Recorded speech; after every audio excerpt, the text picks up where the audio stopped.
Өнүгүү Прогресс партиясы Ысык-Көлдүн Кашат айылында болуп, бул аймактын эли менен жолугушту. Жергиликтүү элдин көйгөйү көп. Темир жана Кашат айылында 8 миңден ашык эл жашап, айыл чарбасы туризм менен жан багышат. Кыргызстандын бардык аймагында эле чечилбеген социалдык маселелери бар.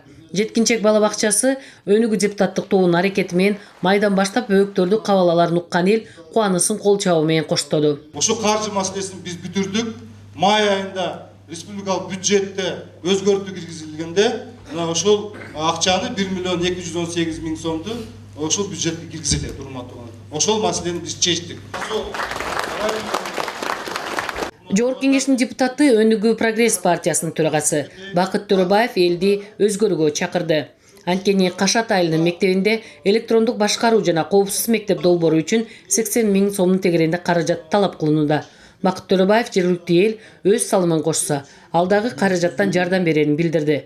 Бирок жергиликтүү тургундар азырынча каражат топтоого даяр эмес.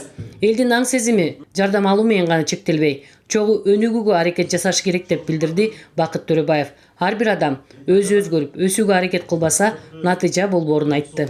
Азыр дагы чогултайлы, чогуу азыр светке. Да чыгаргыла. Мен да кошумча берейин.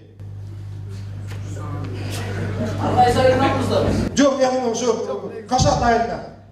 Келип чыгаргыла, мен да кошумча берейин. Көрдүңүздөр, урматтуу. Сиздер дагы деңгээлге көтөрүлгүлө. Айта кетсек, Ысык-Көл облусу боюнча партиянын 2 МТСи иштеп келет. Бирок бул дагы жетишсиз экенин район тургундары жолугушууда билдиришти. Ал эми Бакыт Төрөбаев МТС ачуу оңой олтоң иш эмес. Буга эл өзү жоопкерчиликтүү болуп, атайын долбоор жазып, реалдуу турмушка ашыруу багыттарын иштеп чыгыш керек деп белгилеп, МТС аркылуу элдин жашоо турмушу жеңилдетүү зарыл деп кошумчалады. Буларды бекерленген жокмун.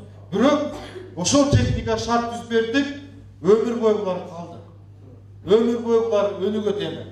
Мына, урматтуугандар, мен бирөөгө жардам берсем, сен кийин да коңшуга жардам бергин деген ойдо иштеп келе жатам.